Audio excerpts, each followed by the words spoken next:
اعوذ باللہ من الشیطان الرجیم بسم اللہ الرحمن الرحیم اللہ اکبر کبیرہ والحمد للہ کبیرہ وسبحان اللہ بکرۃ واسیلہ رب اشرح لی صدری ویسر لی امری واحلل عقدۃ من لسانی یفقہوا قولی.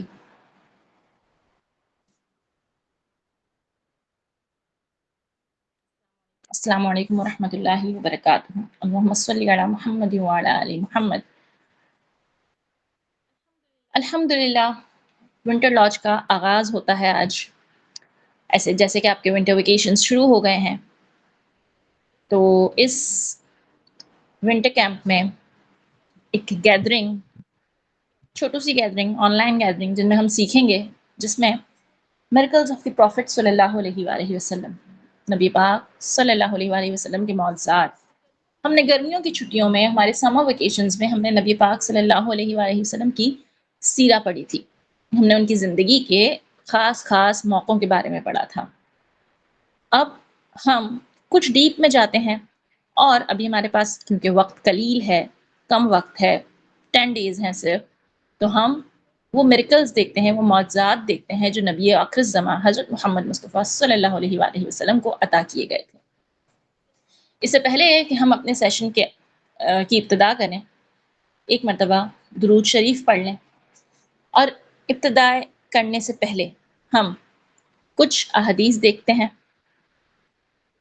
اس کے بعد ہم چلیں گے نبی کریم صلی اللہ علیہ وآلہ وسلم کے معجزات کی طرف.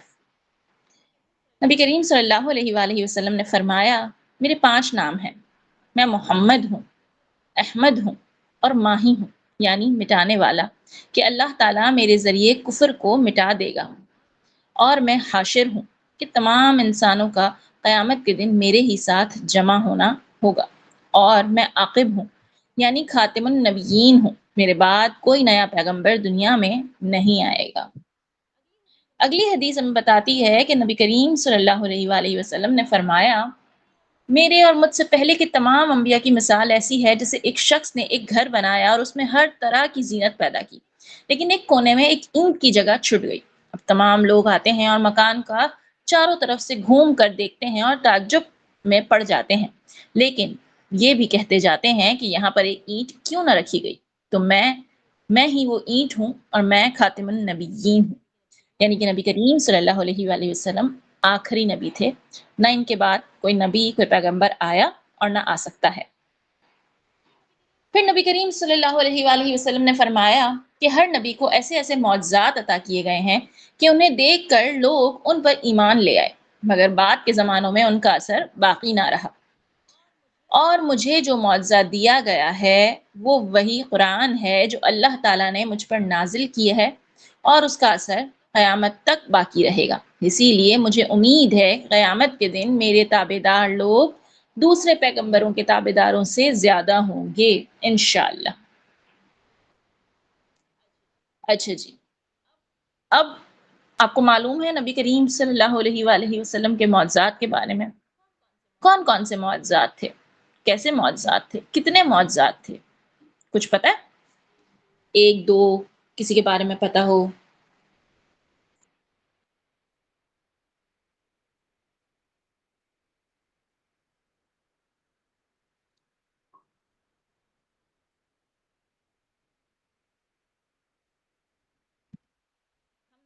ہم نبی کریم صلی اللہ علیہ وآلہ وسلم کے معجزات کی طرف چلتے ہیں.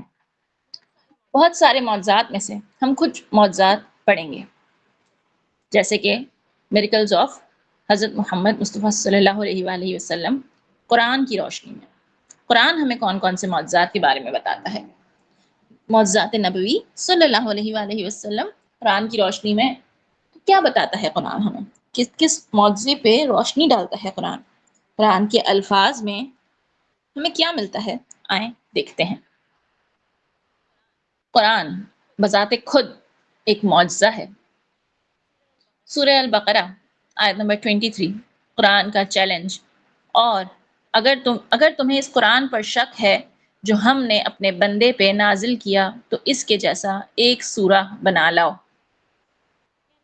یعنی کہ قرآن کا چیلنج، قرآن کا چیلنج کہ قرآن جیسی کوئی ایک سورہ بنا لاؤ، یا ایک آیت بنا لاؤ، یا چند آیتیں بنا لاؤ قرآن کے مختلف مقامات پہ ہمیں یہ چیلنجز دیکھنے کو ملتے ہیں، کیونکہ قرآن بذات خود ایک معجزہ ہے جو نبی کریم صلی اللہ علیہ وآلہ وسلم کو عطا کیا گیا، جسے نہ کوئی تبدیل کر سکا ہے نہ تبدیل کر سکے گا۔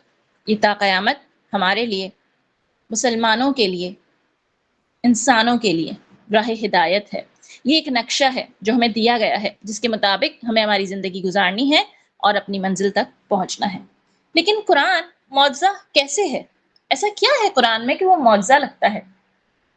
کبھی سوچا کیوں قرآن معجزہ ہے؟ قرآن 1400 سال پہلے نازل کیا گیا، پھر کیوں آج اپنا سا لگتا ہے؟ کیوں ایسا لگتا ہے جیسے میری سوچ میں پڑھ رہی ہوں؟ جب ہم کبھی ترجمہ پڑھتے ہیں تو ایسا لگتا ہے کہ قرآن مجھ سے باتیں کر رہا ہے۔ ایسا کیسے؟ سوچا ہے کبھی؟ اتنے وقتوں پہلے نازل کی گئی ایک کتاب آج کیوں اپنی سی لگتی ہے؟ کسی نے کبھی سوچا؟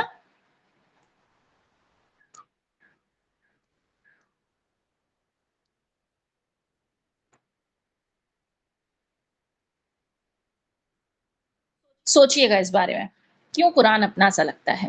کیوں 1400 سال کی مسافت بھی قرآن کی اہمیت کو کم نہ کر پائی؟ جی رمیسا۔ کیونکہ ہم مسلمان ہیں اس لیے۔ تو اگر ہم مسلمان ہیں اور ہمیں قرآن صرف اس وجہ سے ہم اپنا سا لگتا ہے کہ ہم مسلمان ہیں، تو پھر یہودی اور عیسائیوں کو بھی تو اپنی کتاب اپنی سی لگتی ہے، لیکن وہ تو بدل چکی، وہ تو قرآن کی طرح معجزہ نہیں ہے۔ اٹ مینس کہ قرآن میں ایسا کچھ ہے جسے دیکھنے کی ضرورت ہے، جسے محسوس کرنے کی ضرورت ہے کہ کیوں قرآن اپنا سا لگتا ہے، کیسے قرآن ہماری ہر سوچ کا جواب دے دیتا ہے۔ جب ہم کوئی سوال کرتے ہیں تو ہمیں قرآن سے جواب کیسے مل جاتا ہے؟ کیسے قرآن ہمارے لیے تسلی، کیسے قرآن ہمارے لیے روڈ میپ بن جاتا ہے؟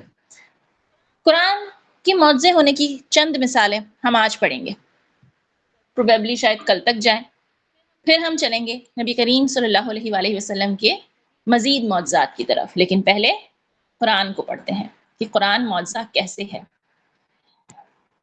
جب سے یہ انسانیت پیدا ہوئی ہے،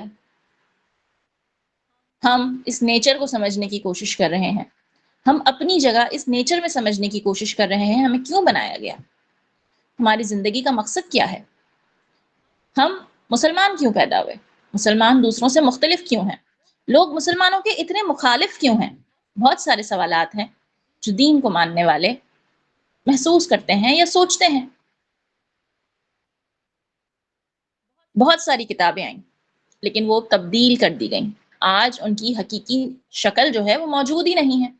لیکن قرآن میں ایسا کیا ہے جو اپنے ماننے والوں کے لیے ثبوت ہے کہ اللہ موجود ہے، جو اپنے ماننے والے کو راہ دکھاتا ہے؟ قرآن میں ایسے کلیئر سائنز موجود ہیں جو اسلام کو بیسٹ ریلیجن پروف کرتا ہے۔ قرآن میں وہ سائنز موجود ہیں جو بتاتا ہے کہ یہ اللہ کا کلام ہے، یہ کسی انسان کا لکھا ہوا نہیں ہے، کیونکہ کوئی انسان اتنی پرفیکشن کے ساتھ کوئی چیز نہیں لکھ سکتا۔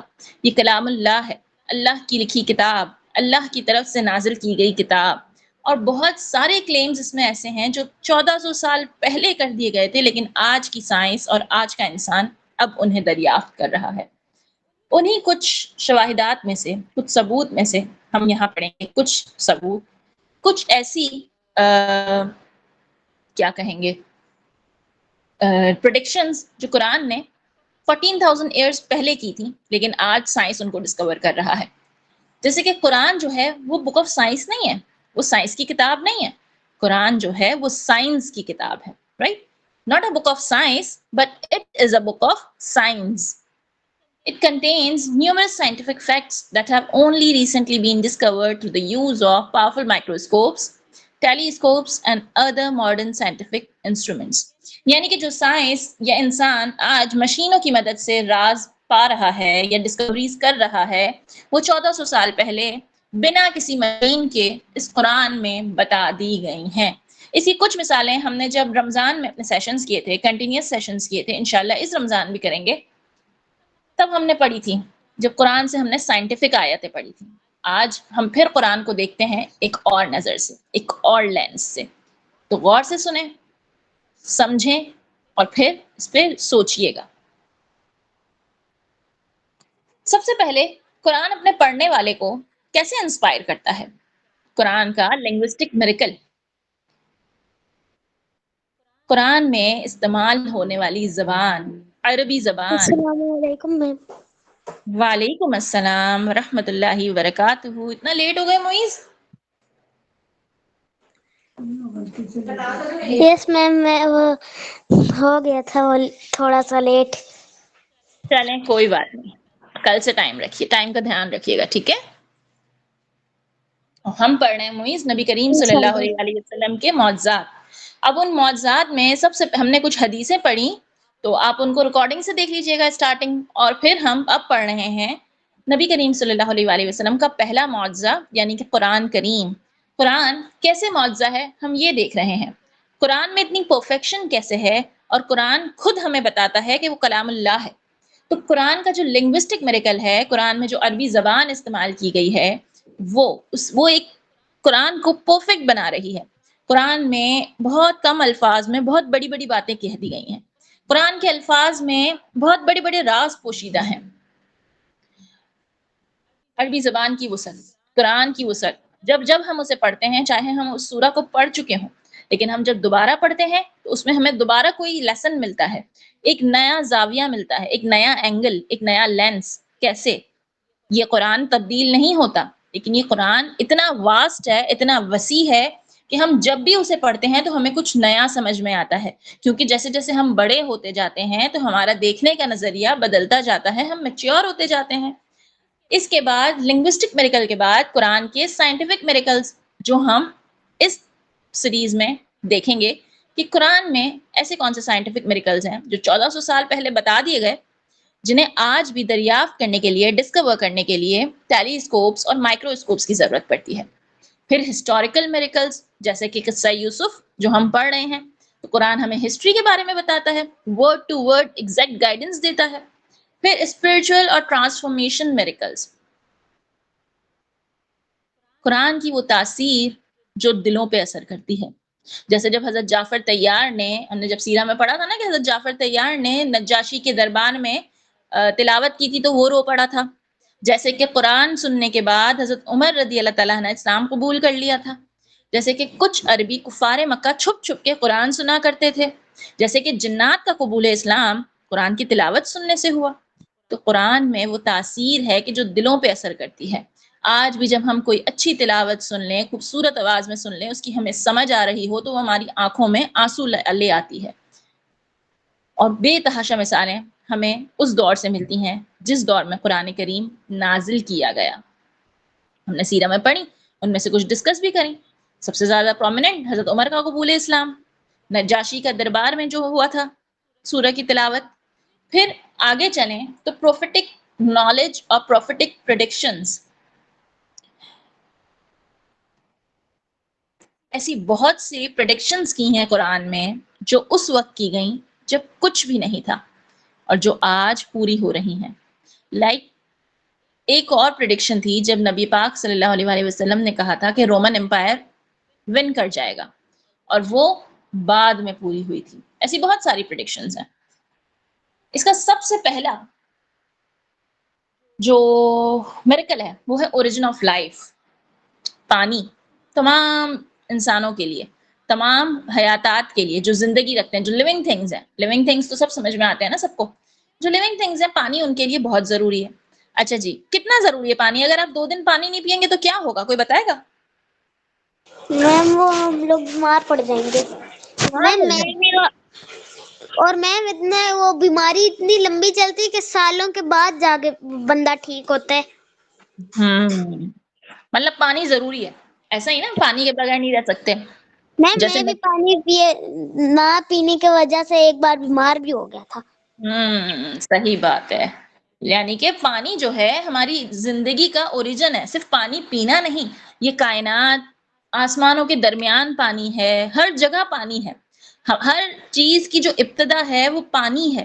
اللہ پاک کا جو عرش ہے وہ بھی پانی پہ ہے، آسمانوں کے درمیان جو خلا ہے وہ بھی پانی سے پر کی گئی ہے۔ بہت سارے راز ہیں جو سمندر کے نیچے ہیں، بہت ساری دنیایں ہیں جو ہماری آنکھوں سے گم ہیں، ہم نہیں دیکھ پاتے۔ سمندر اتنا طویل ہے جس کے راز ہم نہیں جان پاتے۔ جی رومیسا؟ میم ہمیں روز 8 سے 9 گلاس پانی پینا چاہیے۔ ہاں جی، ہمیں روز 8 سے 9 گلاس پانی پینا چاہیے. ہمیں دھیان رکھنا چاہیے. ابھی تو سردی کا موسم ہے، ہم بھول جاتے ہیں. جب ہم 1-2 گلاس پہ آتے ہیں پھر ہم بیمار ہو جاتے ہیں. ہمیں دھیان رکھنا چاہیے. باقی اگر آپ اپنے خود کے کمپوزیشن پہ دیکھ لیں، آپ کی باڈی کمپوزیشن دیکھ لیں، آپ اس ورلڈ کی کمپوزیشن دیکھ لیں، آپ کو ہر طرف پانی دکھے گا. آپ کی اپنی آنکھ کو دیکھ لیں، آپ آنکھ کے اندر بھی پانی دکھے گا. پانی صرف ہمارے پینے کے لیے نہیں ہے، پانی اس کائنات کا اوریجن ہے. ٹھیک ہے، ایک لائف کا اوریجن ہے. جب ایک سیل بنتا ہے تو اس کے آپ جب انگریڈینٹس دیکھیں گے، اس کا آپ دیکھیں گے کہ وہ کس چیز سے بنا ہے، تو وہاں بھی آپ کو پانی ملے گا. اب یہ جب جیسے جیسے بڑے ہوں گے تب آپ کو پتا چلے گا. قرآن کا اگلا میریکل آئرن، لوہا. دیکھا ہے سب نے لوہا؟ لوہا دیکھا ہے؟ آئرن کہتے ہیں نا ہم اس کو. لوہے کی یس الماری میم. ہوتی ہے کسی کے گھر یس میں، میم. لوہے کے دروازے ہوتے ہیں. اور پھر بچے کھیلتے بھی تھے لوہا لوہا کر کے، کچھ کھیلتے بھی تھے آئرن آئرن سم تھنگ کچھ. اب مجھے نہیں پتا آپ لوگ کھیلتے ہیں یا نہیں. تو وہی لوہا. اچھا جی، مزے کی بات یہ ہے کہ یہ جو لوہا ہے نا، وہ اس زمین کی چیز اس زمین نے پیدا نہیں کیا. وہ اس زمین سے تعلق نہیں رکھتا. جی رمیسا. میم لوہے کی زمین بھی ہوتی ہے نا؟ لوہے کی زمین تو نہیں ہوتی، وہ سیڑھیاں ہوتی ہیں اوکے. جو ہوتی ہیں. پتہ نہیں ہوتی ہو تو مجھے نہیں پتا. میم وہ لیکن لوہے کی زمین نہیں ہوتی، لوہے کی ٹائلز ہوتی ہیں. اچھا، لوہے کی ٹائلز بھی ہوتی ہیں؟ مجھے نہیں پتا. خیر بات یہ ہے کہ یہ جو لوہا ہے نا، وہ ہماری اس زمین میں پیدا نہیں ہوتا. اس کا تعلق ہماری زمین سے نہیں ہے، وہ ہماری زمین کے کہیں باہر سے آیا ہے. ٹھیک ہے، اب یہ سائنس اب کہتی ہے، لیکن قرآن اسے پہلے ہی بتا چکا ہے کہ we send down iron with its great inherent strength and its main benefits from and its many benefits for humankind. کہ ہم نے لوہے کو زمین پہ نازل کیا، اتارا. یعنی کہ یہ جو لوہا ہے اس کا تعلق اس زمین سے نہیں ہے. انہیں کیس کی زمین کی پیداوار نہیں ہے، اس کو کہیں اور سے بھیجا گیا ہے ہمارے لیے. سینڈ ڈاؤن، نازل کیا گیا، اٹ مینس کہ کہیں اور سے آیا ہے. لیکن قرآن نے ہمیں 1400 سال پہلے ہی بتا دیا تھا کہ لوہا اس زمین کی چیز نہیں ہے. لیکن سائنس ہمیں اب بتاتی ہے کہ وہ کسی میٹرائٹس کے ذریعے آیا ہے، وہ کسی دور دراز اسٹار سے آیا ہے. اور اس کے اوپر بھی بہت ساری تھیوریز ہیں. پھر اسکائی پروٹیکشن. آپ کو کیا لگتا ہے اسکائی پروٹیکشن کیسے ہوتی ہے؟ ہماری جو ارتھ ہے وہ کیسے پروٹیکٹ کی گئی ہے؟ ایسا کیا ہے ہمارے اسکائی میں جو پروٹیکٹ کرتے ہیں؟ میم وہ نا ارتھ پہ نا وہ ایک لیئر ہوتی ہے، وہ ارتھ کو پروٹیکٹ کرتی ہے. اچھا جی، میں ایسا بھی کچھ کہہ رہی تھی. ایٹماسفیئر کی لیئر ہوتی ہے نا. اس لیئر کو کیا کہتے ہیں؟ میم او سے نام آتا تھا. Ozone layer. ہاں. تو اسکائی جو ہے وہ ارتھ کو پروٹیکٹ کرنے میں کریشل رول ادا کرتا ہے، جو آپ کی ارتھ کو سن کی خطرناک ریز سے بچاتی ہے، سن کے ریڈیشن سے بچاتی ہے، تاکہ زندگی جو اس کائنات میں سانس لے رہی ہے وہ سیف رہے. اب یہ ہمیں کب پتا چلا کہ اوزون لیئر ہماری پروٹیکشن کرتی ہے؟ obviously کچھ سالوں پہلے، کچھ سالوں پہلے. لیکن قرآن کریم میں یہ چیز مینشن ہے کہ we made the sky a protective ceiling and yet they are turning away from our signs. اللہ تعالیٰ بتا رہا ہے کہ ہم نے اس آسمان میں تمہارے لیے ایک پروٹیکٹیو لیئر دی ہوئی ہے. قرآن میں اللہ تعالیٰ نے بتا دیا. سورہ نمبر 21 آیت نمبر 32 یہاں پہ ریفرنسز بھی مینشن ہیں، تو آپ لوگ اپنے پاس ریفرنسز لکھ سکتے ہو اور جا کے دیکھ سکتے ہو. اس کے بعد ماؤنٹینز. کسی کو پتا ہے ماؤنٹینز نہ ہوتے تو کیا ہوتا زمین کا؟ میم سوچے ارتھ گا. کویک آتے. ارتھ کو ایک آتے، کیا زمین اسٹیبل رہ سکتی؟ لائک جیسے ابھی ہے نا، زمین تو ایک جگہ پہ اسٹیبل ہے، ہم چلتے پھرتے ہیں. اگر ماؤنٹینز نہ ہوتے تو کیا ہوتا؟ زمین ہلتی. ہلتی نا، لائک جیلی ایسے ہلتی جلتی رہتی. جیسے آپ کہہ رہے تھے نا کہ لوہے کی زمین، تو ایسے ہم کسی لوہے والی سیڑھی پہ چڑھتے ہیں اور جیسے جیسے ہم چڑھتے ہیں تو وہ ہل رہی ہوتی ہے نا، ایسے ایسے ہی. کبھی نوٹ کیا ہے؟ کبھی کسی ایسی سیڑھی پہ یا کسی ایسی جگہ پہ ہم جاتے ہیں جہاں چھپڑا ہوتا ہے تو ہمیں لگ رہا ہوتا ہے یہ تو ہل رہا ہے. تو اگر یہ پہاڑ نہ ہوتے تو زمین بھی ہلتی. تو اللہ تعالیٰ قرآن میں فرماتے ہیں سورہ نمبر 78 آیت number 6 and 7, Did we not make the earth a resting place and the mountains as stakes? ان پہاڑوں کو ارتھ کو اسٹیبلٹی کے لیے دینے کے لیے بنایا گیا ہے. قرآن ہمیں بتا رہا ہے کہ جو ماؤنٹینز ہیں اس کی روٹس، اس کی جڑیں بہت ڈیپ ہیں جو ارتھ کو اسٹیبل کرتی ہیں.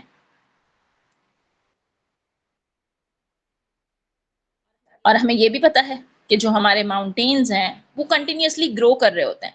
کبھی دیکھا کبھی سنا ہے یا دیکھا ہے یا ریسرچ کیا کہ جو ہمارے ماؤنٹینز ہیں وہ ایک سال میں کتنا گرو کرتے ہیں؟ وہ بھی گرو کر رہے ہوتے ہیں، نئے ماؤنٹینز بھی بن رہے ہوتے ہیں. ایسا تو نہیں ہے کہ ایک بار ماؤنٹینز بن گئے اور اس کے بعد غائب. ماؤنٹینز بڑھ رہے ہیں، دوسرے ماؤنٹینز ایڈ ہو رہے ہیں، تو یہ پروسیس تو کنٹینیوس ہے. یس میم، میں نے پڑھا تھا کہ نا ماؤنٹ ایوریسٹ ہے نا وہ آپ 0.2 یا 0.5 سینٹی میٹر کے برابر ہر مہینے بڑھتا ہے، یا ہر سال بڑھتا ہے. جیسے زمین کے اندر بھی موومنٹ ہو رہی ہے، کنٹینیوس طور پہ موومنٹ ہو رہی ہے. اب یہ جو فیکٹ ہے نا کہ ماؤنٹینز کی وجہ سے جو ارتھ ہے ہماری اسٹیبل ہے، یہ سائنس نے 20th سینچری میں ڈسکور کیا کہ ٹیکٹونک پلیٹس ہیں جن کی وجہ سے، جن کی موومنٹ کی وجہ سے، جن میں چینجنگز کی وجہ سے ماؤنٹینز بنتے ہیں، کانٹیننٹس الگ ہوتے ہیں، اور یہ ساری چیزیں، یہ سارا سسٹم چلتا ہے. لیکن یعنی کہ 20th سینچری، ہم 21st سینچری میں ہیں، یا ہم کون سی سینچری میں ہیں؟ ہم کہیں 25 سینچری میں تو نہیں ہیں. 21st سینچری میں ہے نا ہم. تو 20th سینچری میں یہ ڈسکور کیا گیا تھا. لیکن قرآن نے اتنے 100 سال پہلے ہمیں بتا دیا تھا. یہ قرآن کا ایک اور معجزہ ہے. یعنی آپ کو فیل ہوگا، آپ کو بھی فیل کر کے دیکھنا بچوں، جب کبھی کوئی مشکل آئے نا، مطلب لائک آپ کنفیوزڈ ہو رہے ہو، تو آپ کو قرآن ہیل کرتا ہے. جب آپ قرآن کو سمجھنے لگتے ہو تو وہ آپ کو ہیل کرتا ہے، یہاں تک کہ وہ آپ کی باتوں کا جواب بھی دیتا ہے ایک ڈفرینٹ انداز میں. تو قرآن رہتی دنیا تک کے، یعنی کہ قیامت تک جتنے مسلمان آئیں گے ان سب کے لیے وہ اسی لیے تو ہے کہ قرآن انچینجبل ہے، وہ اللہ کا کلام ہے. اس میں ہمارے لیے اتنا کچھ ہے کہ ہم اس کو ڈسکور کرتے کرتے ہماری زندگی ختم ہو جائے گی، لیکن ہم اس کو ڈسکور کمپلیٹ نہیں کر سکتے. اس کے بعد ایکسپینشن آف دی یونیورس، اس پہ ہم نے آیت کی تھی سمر ویکیشنز میں کہ جو یونیورس ہے وہ مسلسل ایکسپینڈ ہوتا جا رہا ہے، مسلسل بڑھتا جا رہا ہے.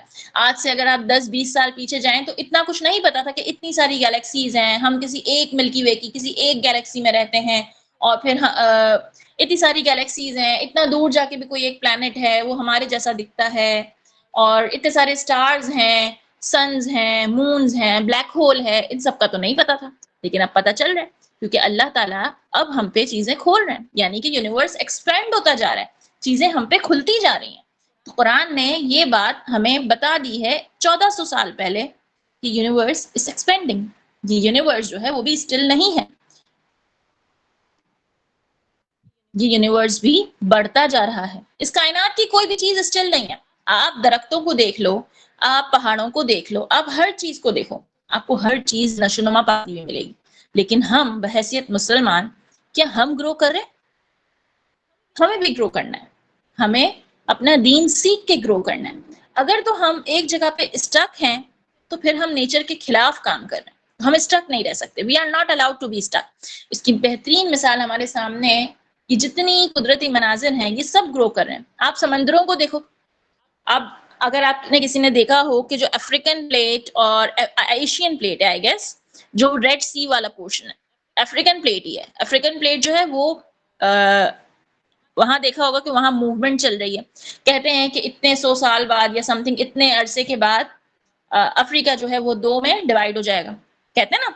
تو ہر جگہ پہ مسلسل سسٹم چل رہا ہے، ہر چیز اللہ کی تسبیح بیان کرتی ہے، ہر چیز اللہ کے حکم کے مطابق چل رہی ہے. اب آتے ہیں اگلے میریکل کی طرف کہ سن کا آربٹ. ایک وقت تھا جب لوگ کہتے تھے کہ زمین سورج کے گرد گھومتی ہے، چاند زمین کے گرد گھومتا ہے، زمین اپنے خود کے ایکسس پہ بھی گھومتی ہے، لیکن سورج نہیں گھومتا. لیکن پھر اب قرآن میں تو یہ لکھا ہوا ہے کہ سن کا بھی آربٹ ہے، سن بھی موو کر رہا ہے. لیکن سائنس نے کچھ وقت پہلے ہی couple of decades ago، کچھ سالوں پہلے کوئی 10-20 سال پہلے ڈسکور کیا کہ سن بھی موو کر رہا ہے، کیونکہ قیامت سے پہلے یہ جو سن ہے یہ بھی تو بلیک ہول میں چلا جائے گا نا.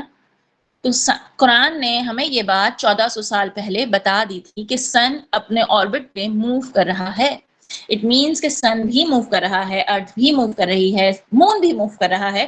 حتیٰ کہ اس دنیا کی تمام تخلیقات جو رب کائنات نے کی ہیں وہ ہر تخلیق اللہ کے حکم کے مطابق موومنٹ میں ہے، کیونکہ اللہ تعالیٰ کو سستی نہیں پسند. اس لیے مسلمان کو سست نہیں ہونا چاہیے، مسلمان کو ہمیشہ ایکٹیو رہنا چاہیے. ٹھیک ہے، کیونکہ اگر ہمیں کبھی سستی کا دل بھی کرے تو ہمیں یہ سوچنا چاہیے نا کہ یہ تو جنہیں ہم نان لیونگ تھنگس کہتے ہیں وہ بھی اللہ کا حکم مان رہے ہیں، وہ بھی ایکٹیو ہے آل دا ٹائم 24/7. آپ کو اللہ تعالیٰ یہ تو نہیں کہہ رہے نا کہ آپ 24/7 ایکٹیو رہیں. اللہ تعالیٰ اللہ تعالیٰ نے آپ کو نیند کا بھی وقت دیا ہے. اللہ تعالیٰ نے یہ تو نہیں کہا کہ نہیں تمہیں سونے کی ضرورت نہیں ہے، تمہیں کھانے کی ضرورت نہیں ہے. آپ سوتے بھی ہیں، آپ کھاتے بھی ہیں. اللہ تعالیٰ نے آپ کو بہت سارے فری ولز دی ہیں. آپ کی لمٹس جو ہیں وہ ان نان لیونگ تھنگ سے بہت زیادہ براڈر ہیں. لیکن ہم نے سست نہیں بننا. ہم نے سارا دن پلنگ پہ لیٹ کے صرف اسکرولنگ نہیں کرنی، کیونکہ اس کا کوئی فائدہ نہیں ہے نا. ہم نے کچھ پروڈکٹیو کرنا ہے، کچھ کریٹو کرنا ہے، کچھ ایسا جو آپ کے لیے اچھا ہو، جو آپ کے ارد گرد کے لوگوں کے لیے اچھا ہو. پھر اوشنز. اچھا جی، اچھا یہ پتا ہے کہ جو ڈیپ سیز ہوتے ہیں یا ڈیپ اوشنز ہوتے ہیں، ڈیپ ان دا سی، سمندروں کے نیچے اجالا ہوتا ہے یا اندھیرا ہوتا ہے؟ اندھیرا. اندھیرا ہوتا ہے. کتنا اندھیرا ہوتا ہوگا؟ کیا وہاں لائٹ نہیں ہوتی؟ نہیں میم، مطلب بہت زیادہ اندھیرا ہوتا ہے. اب یہ معلوم کرنے کے لیے آپ کو کیا لگتا ہے سائنس کو کن کن چیزوں کی ضرورت پڑی ہوگی؟ ایسے ہی کوئی آدمی اتر کے دیکھ سکتا ہے؟ میں اور آپ اتر کے دیکھ سکتے ہیں بنا کسی ریسورسز کے؟ نہیں میم، میم اسے سبمرین کی ضرورت ہے. اب سب مرین بنانے میں کس کس چیز کی ضرورت پڑی ہوگی ہم سوچ بھی نہیں سکتے، ہے نا؟ میم لوہا اور کیمیکلز کی، سسٹم کی، آکسیجن کی. آکسیجن بھی سلنڈرز بھی چاہیے ہوں گے نا، ورنہ ہم ڈیپ سی میں سانس کیسے لیں گے؟ مطلب ہمیں سمندر کے نیچے جانے کے لیے تب تک کا ویٹ کرنا پڑا تب تک کہ انسان سب مرین بنانے کے قابل ہو جائے. لیکن اللہ تعالیٰ نے قرآن میں یہ پہلے سے بتا دیا، darkness out in a deep ocean which is covered by waves, above which are clouds, layers of darkness one upon the other. When one put out his hand therein he can hardly see it. کہ سمندر کے نیچے اتنا اندھیرا ہے کہ کسی کو اپنا ہاتھ بھی سجائی نہیں دیتا. لہر کے اوپر لہر، موج کے اوپر موج ہے، اس کے اوپر کلاؤڈز ہیں، لیئرز آف ڈارکنیس ہیں جس میں آپ اپنا ہاتھ بھی نہیں دیکھ سکتے. اور یہی حال اس مسلمان کا ہے جس کے پاس قرآن کی روشنی نہ ہو، جس کے پاس دین کی روشنی نہ ہو، جس کے پاس روحانیت نہ ہو، تو وہ اپنے آپ کو صحیح طور پہ پہچان ہی نہیں پاتا، وہ اپنا مقصد ہی نہیں دیکھ پاتا. اور جب آپ کو دکھے گا نہیں تو آپ آگے کیسے چلو گے؟ جب آپ کچھ دیکھ ہی نہیں سکو گے تو چلنا آسان ہے یا مشکل؟ گرو گے، پڑو گے، لگ جائے گا، کھائی میں گر سکتے ہو، کانٹا لگ سکتا ہے، کچھ بھی ہو سکتا ہے.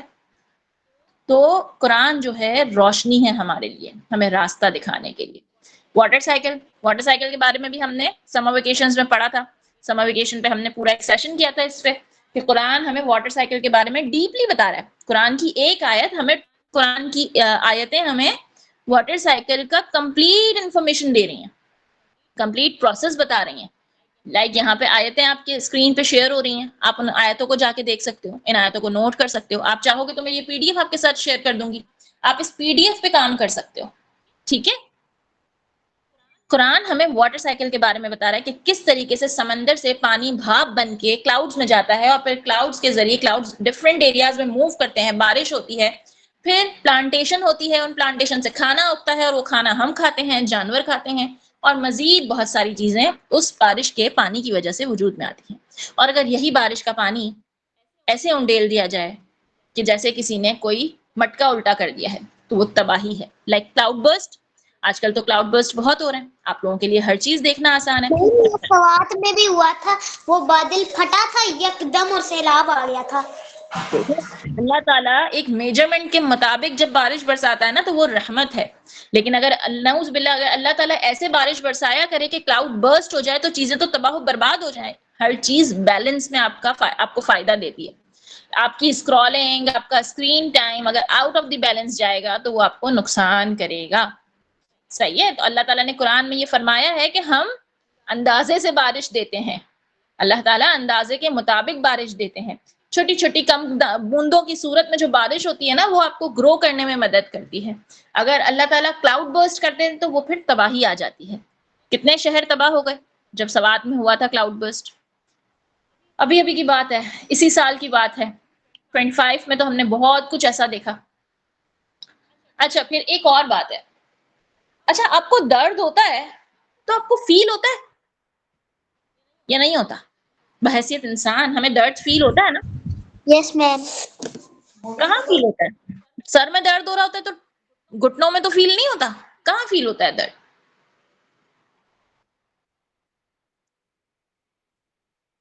کیسے فیل ہوتا ہے؟ کہاں فیل ہوتا ہے؟ کچھ آئیڈیا ہے؟ رومیسا کو پتا ہے ویسے درد کیسے فیل ہوتا ہے؟ میم وہ درد جہاں پہ ہوتا ہے وہاں پہ ہی فیل ہوتا ہے. جہاں پہ ہوتا ہے وہیں پہ فیل ہوتا ہے. ٹھیک ہے، مطلب مگر اصل میں یہ ہمارے سسٹم میں ہمیں لگتا ہے ایسے، مگر اصل میں ہمارا درد جو ہے وہ فیل دماغ کو ہوتا ہے. مگر ہمیں جب درد فیل ہوتا ہے تب ہمیں لگتا ہے ایسے جیسے اسی جگہ پہ وہ ہو رہا ہے درد. اچھا جی، لیکن میں تو اس بات پہ ایگری نہیں کرتی کہ دماغ میں درد فیل ہوتا ہے، کیونکہ اللہ تعالیٰ نے آپ کی پوری باڈی پہ پین ریسپٹرز دیے ہیں. اور قرآن میرا مطلب یعنی کہ وہ سگنل دماغ کو جاتے ہیں. ہاں سگنل دماغ دیتا ہے نا. دماغ ہمارا کنٹرول وہ ہے نا، کنٹرول سینٹر، وہ سگنل دے رہا ہوتا ہے. تو پین ریسپٹرز جو ہیں وہ ہماری پوری باڈی کی اسکن میں موجود ہیں. کمپلیٹ باڈی میں پین ریسپٹرز موجود ہیں. جہاں درد ہوتا ہے وہاں پتہ چل جاتا ہے. اب سائنس اس بات کو نہیں جانتی تھی، لیکن قرآن نے 1400 سال پہلے ہمیں یہ بتا دیا. سورہ نمبر 4 یعنی کہ سورہ نساء آیت نمبر 56، یہاں پہ ہمیں پین ریسپٹرز کے بارے میں پتا چل رہا ہے. ان الذین کفروا بنا، یہاں پہ عربک میں وہ ہے تو those who have disbelieved in our verses we shall certainly make them enter a fire.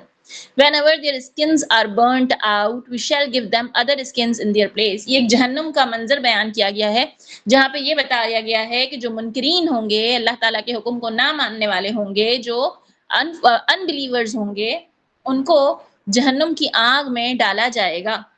اور جب ان کی اسکنز جل جائیں گی تو انہیں نئی اسکنز دی جائیں گی اس کی جگہ پہ، تاکہ وہ اس سزا کا مزہ چکھ سکیں. یعنی کہ آپ کی اسکن رسپانسبل ہے آپ کے پین فیلنگ کے لیے. کیوں؟ کیونکہ پین ریسپٹرز آپ کی اسکن میں موجود ہیں. اب یہ پین ریسپٹرز کیا ہوتے ہیں یہ آپ دیکھ سکتے ہیں کلاس کے بعد. سینس آف فیلنگ، پین جو ہے صرف برین پہ ڈیپینڈ نہیں کرتا، وہ آپ کے پین ریسپٹرز پہ بھی ڈیپینڈ کرتا ہے. برین سگنلز دیتا ہے، لیکن ان پین ریسپٹرز کی مدد سے پتا چلتا ہے کہ you have pain, you are feeling the pain.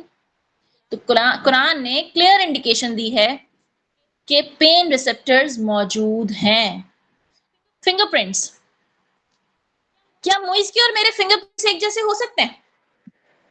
یا رومیسا اور بخاور ایک جیسے ہو سکتے ہیں؟ یا بھائی بہنوں کے ایک جیسے ہو سکتے ہیں؟ رومیسا کے، رودابا کے ایک جیسے فنگر پرنٹس ہو سکتے ہیں یا ڈفرینٹ ہوں گے؟ ڈفرینٹ ہوں گے میم. ڈفرینٹ ہوں گے. مطلب کہ اس کائنات میں جتنے انسان ہیں سب کے ڈفرینٹ ہوں گے، کسی کے بھی سملر نہیں ہو سکتے ایسا؟ نہیں میم، کسی کے بھی سملر نہیں ہو سکتے، سب کے ڈفرینٹ ہوں گے. میم گوریلا جو ہوتے ہیں ان کے بھی فنگر پرنٹس ہوتے ہیں اور ان کے فنگر پرنٹس بھی ڈفرینٹ ہوتے ہیں. گوریلا تو بڑا انٹرسٹنگ لگتا ہے نا. کبھی گوریلا سامنے آ جائے تو کیا کریں گے موئز؟ سوچیں. میں بھاگ جاؤں گا. دوستی نہیں کریں گے؟ دوستی نہیں کرنی چاہیے گوریلا سے؟ میم گوریلا جو ہوتا ہے وہ تو آگے بس پاگل کی طرح مارنے لگ جاتے ہیں. پھر کون اچھا لگتا ہے موئز آپ کو؟ شیر اچھا لگتا ہے لائن؟ میم بکرا. میں بکرے کی بات تھوڑی کر رہی ہوں، بکرا تو اویلیبل ہے نا، میں تو جنگل میں رہنے والے جانوروں کی بات کر رہی ہوں. کون اچھا لگتا ہے جنگل میں؟ اگر کبھی جنگل جانا ہوا تو کس کو پسند کریں گے؟ کس کے ساتھ سونا پسند کریں گے؟ میم میں تو ٹائگر اور لیپرڈ. اور رمیس اور بختاور کو کون سا پسند ہے؟ کون سا جانور فیوریٹ ہے جس سے ڈر نہ لگتا ہو؟ میم مجھے تو سب سے ہی لگتا ہے. بھائی دیکھیں، ڈر سے اس سے لگنا چاہیے نا جس نے ہمارے سامنے آنا ہو. ہمیں کاکروچ سے ڈر لگتا ہے، لیکن شیر سے کس بات کا ڈر؟ ہم جہاں رہتے ہیں وہاں شیر تھوڑی آ سکتا ہے. بختاور کو پانڈا پسند ہے. اچھا وہ بھی بڑے اچھے لگتے ہیں نا، میرا تھا حسین سی نکل گیا نام، وہ آسٹریلیا میں نہیں ہوتے؟ میم کینگرو. نہیں کینگرو نہیں، وہ جو کیوٹ سے ہوتے ہیں نا، میں نام ہی بھول گئی، چلے یاد آئے گا تو بتائیں گے. وہ بڑے پیارے لگتے ہیں جو آسٹریلیا میں بیسیکلی انٹارکٹیکا میں برفانی جگہوں پہ پائے جاتے ہیں. میم میرے ماموں آسٹریلیا گئے تھے، وہاں پہ انہوں نے وہ تصویر بھیجی، وہ پارک میں کینگرو آ گیا تھا. میم پینگوئن. ہاں پینگوئنز، وہ بڑے پیارے لگتے ہیں. اور موئز اگر آپ کے پاس کینگرو آ جائے تو کیا کریں گے؟ میم اسے اگر وہ بیبی کینگرو ہوگا تو اسے اپنے ساتھ لے لوں گا، اور اگر بڑا ہوئے گا تو بھاگ جاؤں گا. اچھا صحیح. چلے کینگرو جتنا بڑے تیزی میں بھاگتا ہے نا اتنی تیزی میں آپ بھاگ نہیں سکیں گے، پھر آپ کو پریکٹس کرنی پڑے گی. میم کینگرو بڑا والا کینگرو وہ تھپڑ مارتا ہے.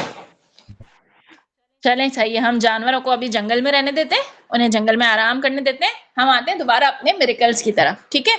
تاکہ ہمیں بھی تو کلاس ختم کرنی ہے نا بھائی. انشاءاللہ یہ قرآن والے جو میریکلز ہیں وہ آج ختم ہو جائیں گے، تو کل ہم دوسرے میریکلز کی طرف جائیں گے جو نبی کریم صلی اللہ علیہ وسلم کو دیے گئے، جو ہمیں حدیث سے پتہ چلتے ہیں. بہت سارے میریکلز ایسے ہیں، بہت ساری چیزیں ایسی ہیں جو ہمیں انشاءاللہ ان 10 دنوں میں پتہ چلیں گی، جو ہمارے نبی کریم صلی اللہ علیہ وسلم کو ایز اے میریکل عطا کی گئی تھی. ہاں جی، تو یہ فنگر پرنٹس اللہ تعالیٰ نے قرآن مجید میں فرما دیا کہ why we does man think that we will never reassemble his bones؟ کیا آدمی یہ سوچتا ہے کہ ہم اس کی ہڈیوں کو کبھی اکٹھا نہیں کریں گے؟ جبکہ اللہ تعالیٰ ہمارا فنگر پرنٹس پرفیکٹلی سیٹ کیے ہیں. ایسا تو نہیں ہے کسی کے فنگر پرنٹس اسکوائر میں ہیں، کسی کے ٹرائنگل میں ہیں، کسی کے ہیگزاگون میں ہیں، کسی کے پینٹاگون میں ہیں. سب کے ایک ہی اس کے ہیں لیکن پھر بھی الگ الگ ہیں. شیپ سب کا ایک ہی ہے لیکن پھر بھی الگ الگ ہے، ملتے نہیں ہیں ایک دوسرے سے. کتنی ورائٹی، کتنے سارے انسان اس دنیا میں موجود ہیں، پھر بھی اتنا ڈفرنس. تو اللہ تعالیٰ کہتے ہیں کہ جب وہ اتنی باریک سی چیز میں اتنی ورائٹی دے سکتے ہیں تو ہمیں کس بات کا شک ہے کہ وہ ہمیں دوبارہ نہیں اٹھا سکتے؟ وہ ہمیں 110% دوبارہ اٹھا سکتے ہیں. ہم دوبارہ اٹھائے جائیں گے اور پھر ہمیں اپنے نامہ اعمال کا جواب دینا ہوگا جو ہم نے اس دنیا میں کیا. جیسے کہ ابھی جو میں بک ڈال رہی ہوں نا، وہ والی جب زندگی شروع ہوگی، جس میں محشر کا منظر ہے، بڑا خوفناک منظر ہے ان سینس کہ ڈر لگتا ہے کہ ہمیں بھی اللہ کے آگے جا کے جواب دینا ہے. موئز میں بھول گئی تھی، آپ نے مجھے بولا تھا اس بک کا ریفرنس شیئر کرنے کا، day in life of profit. میں انشاءاللہ ابھی کر دیتی ہوں، یاد آتا ہے تو ٹھیک ہے. ہم چلتے ہیں دوبارہ فنگر ٹپس کی طرف. اب فنگر ٹپس جو ہیں وہ ہماری آئیڈینٹی ہیں، وہ بتاتے ہیں کہ ہم کون ہیں. جیسے کہ مجرم کا پتہ لگانا. میم وہ نا ایک کارٹون تھے، ان میں وہ یہ تھا، ایک چور تھا، اس نے وہ چورائے تھے کیکس، تو نا وہاں پہ بہت سارے لوگ تھے، انہیں پتہ نہیں لگ رہا تھا، تو پولیس نے آ کے نا ان کے نا فنگر پرنٹس کو اسکین کیا، تو ہر ایک کا فنگر پرنٹ وہ چیک کرتے، تو نا ان میں جو چور تھا اس کا جب فنگر پرنٹ مل گیا نا تو پھر انہوں نے اس چور کو پکڑ لیا تھا پولیس نے. تو ہم تو فنگر پرنٹس ان سب چیزوں کے لیے یوز کرتے ہیں نا، لیکن فنگر پرنٹس کے بارے میں اللہ تعالیٰ نے ہمیں اتنے سالوں پہلے، اتنے ہزار سال پہلے اللہ تعالیٰ نے ہمیں بتا دیا کہ یہ فنگر پرنٹس اللہ تعالیٰ نے ہر کسی کے مختلف بنائے، اور کسی کے بھی فنگر پرنٹس سیم نہیں ہوتے، ہے نا. سائنس نے تو اب ڈسکور کیا ہے کہ ان فنگر پرنٹس کو کیسے یوز کرنا ہے، اور فنگر پرنٹس کبھی بھی کسی کے سیم نہیں ہوتے. جی بختاور. میم میری مما کی کلاس ہے، میں کلاس کٹ کر دوں؟ مما کی کلاس کو ابھی ٹائم ہے، آدھا انہوں نے گھنٹہ. کہا تھا 5 بجے ہے. آدھا گھنٹہ ہے ابھی، 5:30 پہ. اوکے مجھے لگا 5 بجے ہے. 5:30 پہ، بس یہ ختم ہی ہونے والی ہے نا. پھر اگلا تھا اسپائڈر ویب. کسی نے دیکھا ہے مکڑی کا جالا؟ میں نہیں دیکھا، میں دیواروں کے کونے پہ لگا ہوتا ہے. وہ کتنا کمزور ہوتا ہے. یس میم، اسے وہ ہاتھ نکالے وہ گر جاتے نیچے. ہاں تو وہ مکڑی کا جالا کتنا کمزور ہوتا ہے.